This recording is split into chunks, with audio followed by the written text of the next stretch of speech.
Sino ka? Kilala mo ang Panginoon? Kilala mo ang Panginoon? Ha?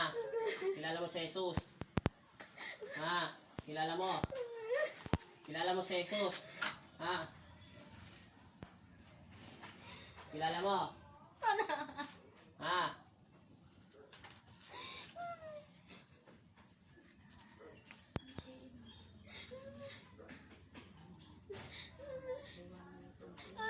Kilala mo si Jesus?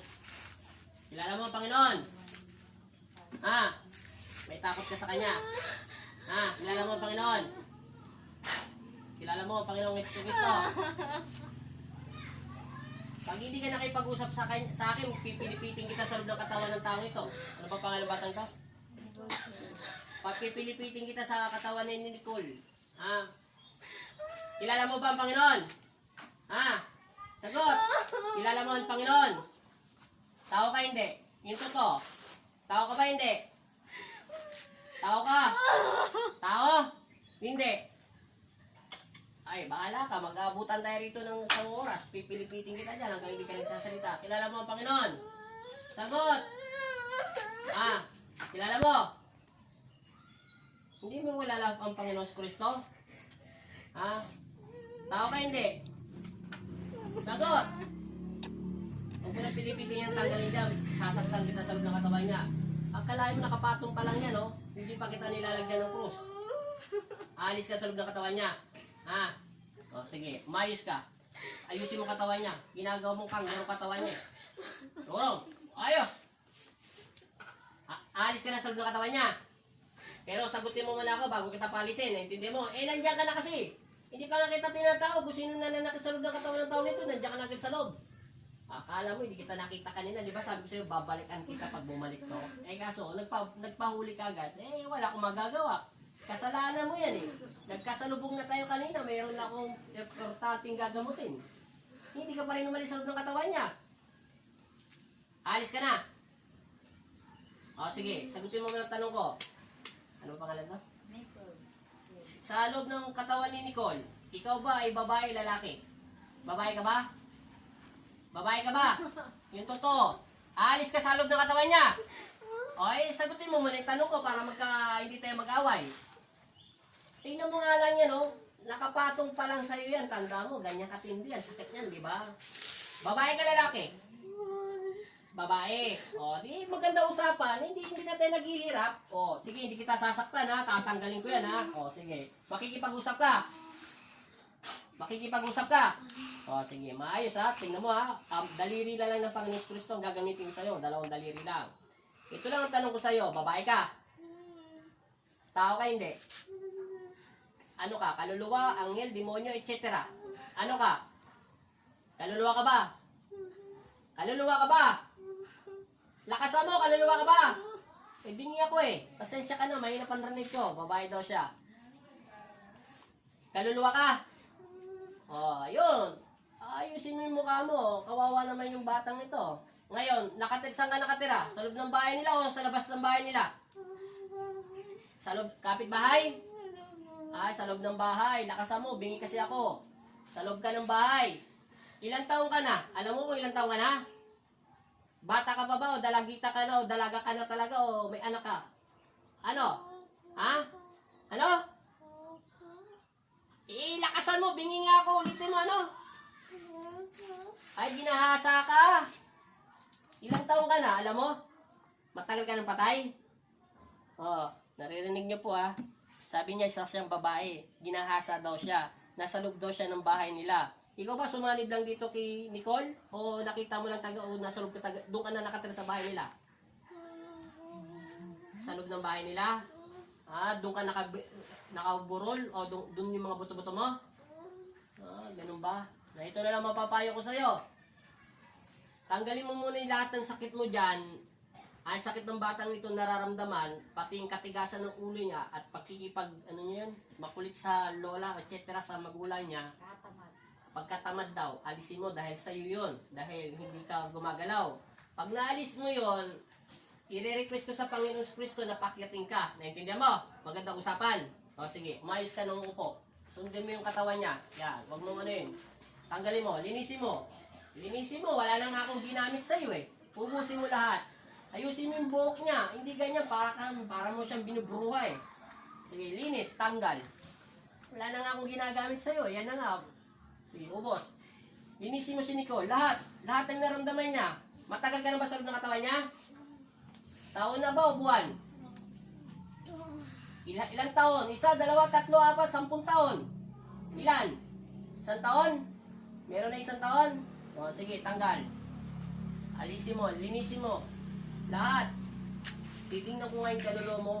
Kanina kasi maitim ka eh, para kang nilublob sa putikan.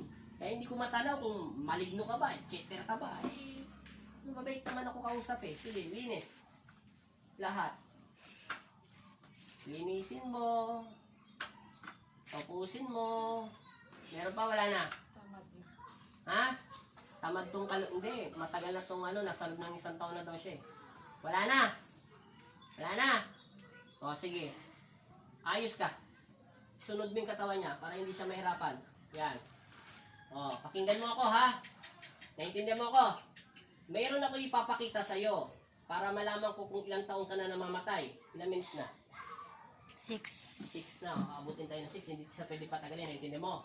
Idilat mo yung mga, huwag mo ididilat yung mata niya. Yung mata mo lang ididilat mo, naintindihan mo? Ayusin mo nga yung buhok ng kapatid mo. Mahaba rin kasi yung buhok ng patay. Sige, kunin mo to. Antay mo ha, hindi ka rin makakalis dyan. Ayusin ko muna yung buhok niya. Kasi kawawa naman siya eh. Andiyan ka sa loob ng katawan niya, 1 taon ka na pala dyan sa loob ng katawan niya eh. Sige. Huwag mo masyado. Marami, tanongin po ko sila kung marami sila dun sa bahay na. May request pa daw yung may-ari ng bahay ha. Pero mamaya muna ha, may papakita muna ako sa'yo. Naintindihan mo? Sige. Huwag mong masyadong likutin ang katawan niya. Ganyan lang, mababali liig niya. Steady lang. Naintindihan mo? Sa ngalan ng Ama at ng Anak at Espiritu Santo, Panginoong Kristo at Amang Jesus at Amang Nazareno, bilang instrumento nyo, pailawin nyo po ang aking kamay at pababayin nyo po at pinatawag ko ang aking mga anghel na tagapagdala ng aklat ng kung sino mataga kung kailan man ba itong namatay. Pinatawag kita sa pangalan ng Hesus Kristo. Kasi magtamalang humihingi ako ng tulong at gabay sa iyo, ang Diyos, ang anghel na Panginoong Kristo.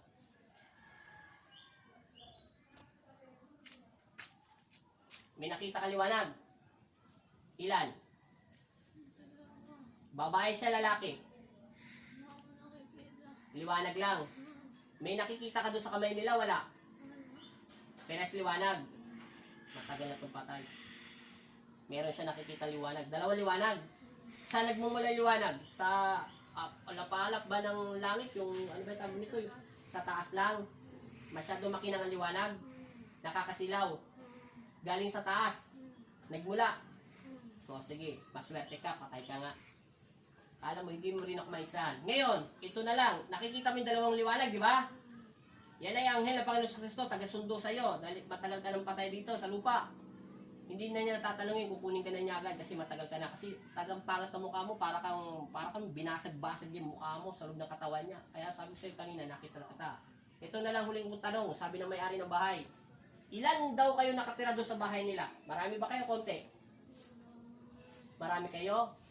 Ilan? 10, 100, mahigit? Ilan? Basta marami. May mga elemento. May mga patay pa. Sa loob ng bahay. Marami daw. Oo daw. Oo. Hindi niya na alam pangalan niya kasi matagal na siyang patay. Diba sabi ko nga sa'yo kanina, nakita ko tong, apo mo ba to? Nakita ko sa kanya, parang matampusa. Ibig sabihin, napakarumi ng kaluluwa. Ibig sabihin, hindi ko naman sinabi maruming kaluluwa niya. Para siyang matagal na sa lalim ng lupa. Doon daw siya namatay. Doon sa tinatirikan ng bahay nyo. Naintindihan mo na? Kaya marami daw doon. Ilan kayo sa loob ng katawan niya? Wala na nga akong ginagamit ko. Kami na nga lang ng Panginoon Kristo yan. Ilan? Isa ka lang dyan sa loob ng katawan niya. Sige. Okay na. Wala na sakit. Nakikita mo pa yung 2 liwanag? Sige. Manda ka. Itaas mo itong 2 kamay mo pag umahon sila ha. Naintindihan mo? Sige, maayos ka ng katawan mo para maayos din ang pagkagising niya. Yan, steady. Anong pangalan nito, Nicole? Sa pangalan ng Ama, ng Anak at Espiritu Santo, siya'y nawa. Panginoong Jesus at Amang Nazareno, naway basbasan po ko ng inyong mapagpalang kamay upang basbasan nyo rin itong ligaw na kaluluwang ito na sulod ng tahanan ng may-ari ng bahay nitong batang ito kung saan man po siya nakatira. Sumalangit nawa ang kanyang kaluluwa. Panginoong Yesus, maraming salamat po sa dalawang anghel na pinagkalob niya at dalawang liwanag na itong bumaba at naway sila gabayan nito at makakit na sa pangalan ng Ama, ng Anak at Espiritu Santo. Angat mo yung kamay mo! Sa pangalan ng Ama at ng Anak at Espiritu Santo, siya'y nawa. Pumayo ka. Sa pangalan ng Ama ng... sorry pala. Wala ko. Sa pangalan ng Ama, ng Anak at Espiritu Santo, ano pangalan niya? Nicole Shane, ginigising kita sa pangalan ni Jesus at bumalik ka na sa katawan lupa mo. Kung nasaan ka man dinala ng Panginoong Kristo, inuutusan ko ang aking anghel na sunduin ka sa araw na ito. At gumising ka sa pangalan ni Jesus, siya'y nawa. Gising. No. Tingin. Ano pangalan mo? Ano?